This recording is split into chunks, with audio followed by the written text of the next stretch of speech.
వలస పాలన కింద నలిగిపోయిన తెలంగాణ ప్రజానికం మా తెలంగాణ మాకు కావాలని కొట్లాడి తెచ్చుకున్న తెలంగాణను, సోనియా గాంధీ ఇచ్చిన తెలంగాణను మీ చేతిలో పెడితే మీరు ఆగమాగం ఎక్కడ పడితే అక్కడ నిజంగా నేను ఇప్పుడు హరీష్ రావు గారికి, కేటీఆర్ గారికి నేను అప్పీల్ చేస్తా ఉన్నా.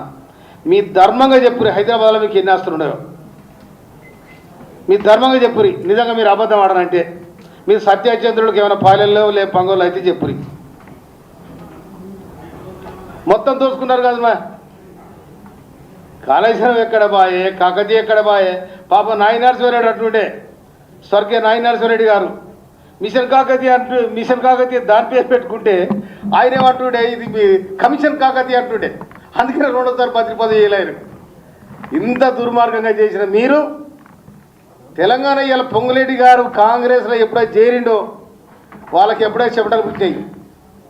కాంగ్రెస్ పార్టీలో పొంగులేటి గారు జాయిన్ అయిన తర్వాత వారికి చెమటలు పుట్టాయి. అయిపోయిందని మా పని అనుకున్నారు. ఆ కోపం ఇప్పుడు అలా తీస్తుంది. ఈ రాళ్ల పంచాయతీ, ఈ భూముల పంచాయతీ ఎక్కడిది?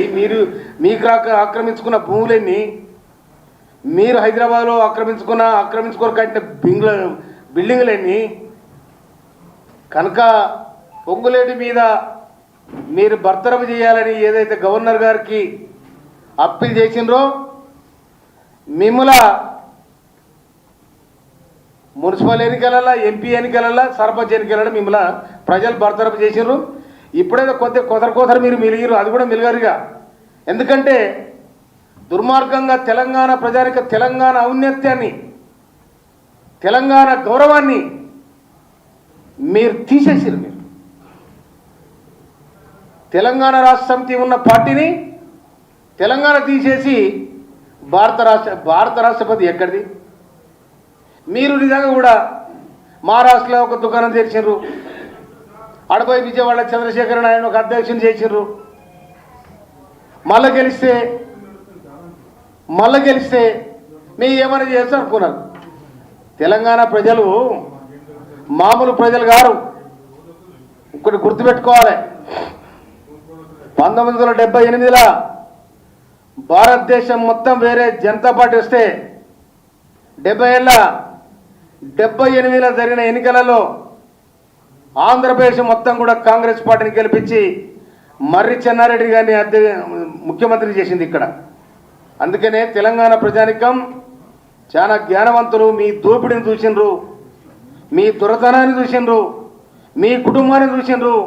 అందుకనే మీ విచ్చలబెడితనాన్ని చూసి 2023లో మీకు కర్ర కాసి వాత పెడితే ఇంకా మరకలు ఇంకా మారిపోలే.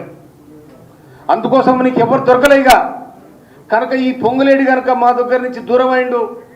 కాంగ్రెస్ పార్టీ గెలిచింది, రేవంత్ రెడ్డి గారు పొంగులేడి గారు ఒకటైనరు కనుక మా పని పెట్టిరు కదా అని చెప్పి మీకు కోపం ఉంది. లేకపోతే హరీష్ రావు గారికి ఎంతవరకు చీటింగ్ చేయడానికి ఆయన వెనకపోరు. ఎవరైనా బ్లాక్మెయిల్ చేస్తాడు. ఆ జ్ఞానము ఆయనకుంది, ఆ జ్ఞానం.